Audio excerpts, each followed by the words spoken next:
Well, what exactly happened? Because again, I have not Well, we heard came. anything. You remember? I have not heard anything pertaining to why they couldn't go on and why they've been, literally stranded in the desert for 24, 26 hours now. So what exactly happened? Were Okay. you driving? Yeah, I was driving. Okay. When we went over a set of mountains, remember the ones we went over that we'd been over last year? Yes. Well, these were worse, if you Okay. can imagine that. Okay. So the buggy took a beating there, and what happened was the header came loose. Okay. And we got out, we came across, I think it was Baja pits. It was just the first one we could find, and they were more than happy to help us. They kind of hooked it up. We didn't get very far, and it came loose again. Right. And then I think that was when we got to Mag 7 pits, the Okay. ones that we weren't scheduled to stop at. Right. 3. Yeah. Okay. So we stopped there, asked them for 5 gallons of gas just to make sure we were going to get where we're going, and they fixed the header again. Okay. And we got, after that, we were out in the desert. It was flat as could be, and we just basically held it wide open, trying to make time up. We were running about 65, 70 down through there. Right. And we knocked the tire off the bead.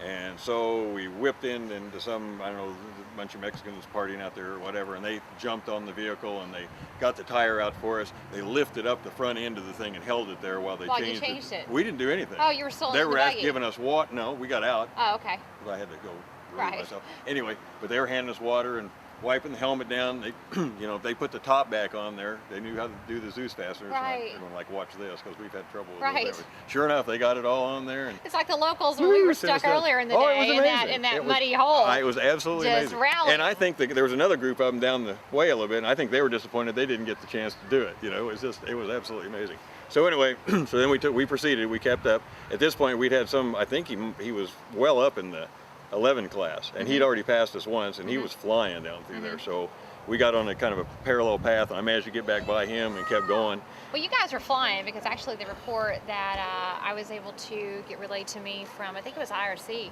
that you guys were clocking it faster than anybody on that stretch. Is that right? Faster than anybody on the whole course. We were Out of flying. 300, I think it was exactly 309 registered vehicles that crossed over the start line yesterday morning. That you guys, the 1209 Napa filter buggy, actually were clocking it faster than Yeah, anybody I think on that course. We were running really good on on that there. stretch. And it was as smooth as it could be. Well, once again, the header, what we thought the header came loose, but actually what it was the pipe, exhaust pipe down here, came loose. Oh, okay. Okay, so that didn't help any. And when then what happened was we lost the alternator belt. Okay, and so at that point we had the light on the dash, so we figured we better stop and see what was going on, because the header thing was already messed up. Right. And then we had a plug wire that was off on top of that, and so all those things together slowed us down. So we put everything back together, took off, and we were doing pretty well, and it just started losing power. Right. And to the point where it would run on its own, and Right. we kind of did it off to the side of the road. Right. It was dark by then. No, it was No, still it light was at still that point, light? barely. Okay. I mean, it was setting fast. But so then we're out there trying to figure out what to do. What the deal was, and these two guys and the son stopped by and asked us if they could help. And so we asked them if they could tow us. Well, it was 30 miles to the checkpoint at that point. Right. But, oh yeah, no problem. So they towed us and towed us and towed us, and we got into this pea gravel out there for miles. I don't know how long that was, 5, 6, 7, 8 miles. And this guy was the truck was barely, it was 4-wheel drive, but it was barely getting it there. And then it overheated.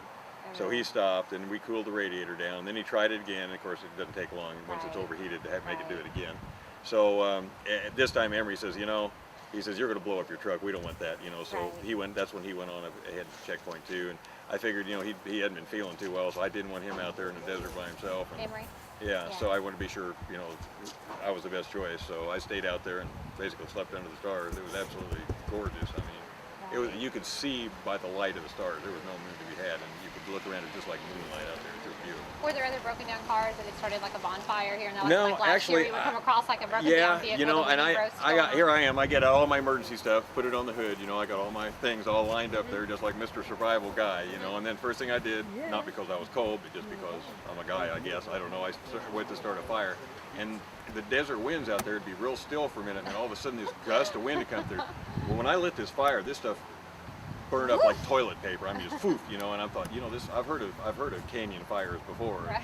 So I just put it out, then I went over looking around. The gravel was actually very comfortable because it was so cushy. So I was going to sleep, and I went over. I saw a tire over against a tree, and I took the flashlight over there, and 2 little scorpions went running off. Oh, and I thought, I think I'm going to sleep in the buggy tonight. Yeah.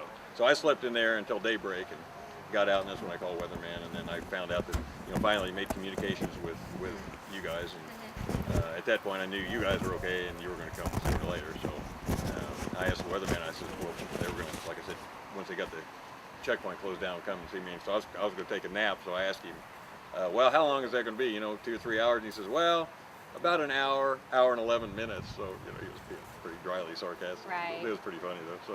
So okay, well, whenever they get here. So they arrived, and we towed it back.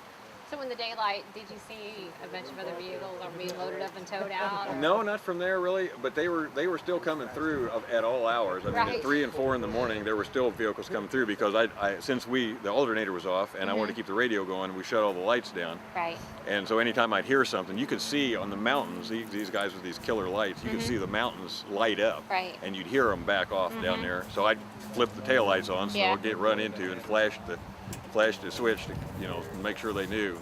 And there was a bunch of them went by, but it was, you never knew what was going to happen. I thought there was, at that point, there surely was nobody still trying to get there, but it was interesting to say. Just another one of those deals.